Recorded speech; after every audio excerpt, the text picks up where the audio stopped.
What is up, YouTube? So this video is basically based on tips for engine bays. I know one of my followers on YouTube asked me some questions.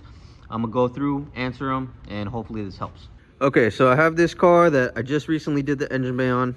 I still have to go back and do some final touches, like fill in this pinhole and a few other little details, but for the majority of it, it's there, it's done. It does have the Scott rod panels.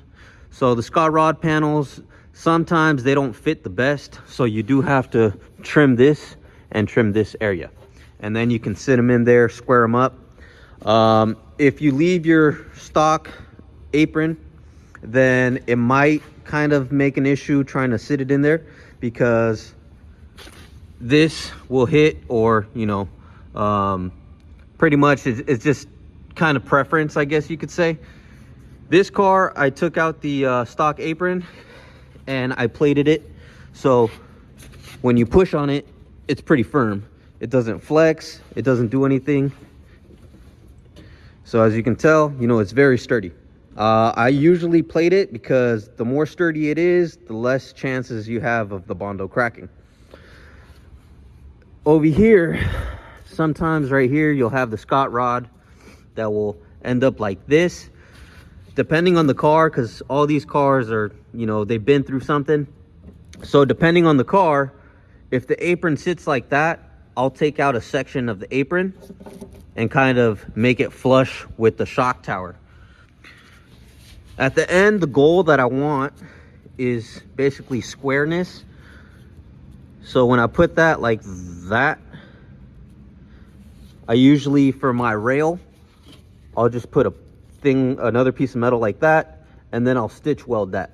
That way, when you look at it, it looks pretty straight. Same on this side. And whenever I do the section for the rail, I always try and make sure that this distance matches up with the distance over there. So I usually like to think of engine bays as puzzles, because the first thing that I do is I sit my Scott rod, or if I have to create one, I make my own pieces of metal, and that's the first thing that I do. Then I'll move on to doing the strut tower. So I'll do that piece, and then whenever I do a rail, whether it has the sway bar mounts or if it doesn't have the sway bar mounts, like this one, the customer said, hey, I want it removed. I removed it. It made the process a lot easier, because all I had to do was basically make a plate from here to here, and then I made another plate from there all the way around back over there. So for the back wall, what I used to do is I would do a plate as well. The one issue that I had with the plate is when you blend it, it's a little harder to blend because the plate will stick out. Unless you use very, very thin, like, I don't know, 18 or 22 gauge metal, you should be okay. I like to use 16 gauge. It's a lot, firmer. But you can do it two ways. You can either plate it or you can cover the holes. If you cover the holes, it makes blending everything in a lot easier. This customer said, hey, remove the window or the wiper motor, so we removed it. I did make a plate there, and then I blended the end over there. And the same deal goes over here for the front. Don't mind that. I'm gonna go back and fix it, because when I primered, I had to put the hood over. But same thing, I make a plate here, go all the way around, and then I come in, I tack this plate in, and then I stitch weld that.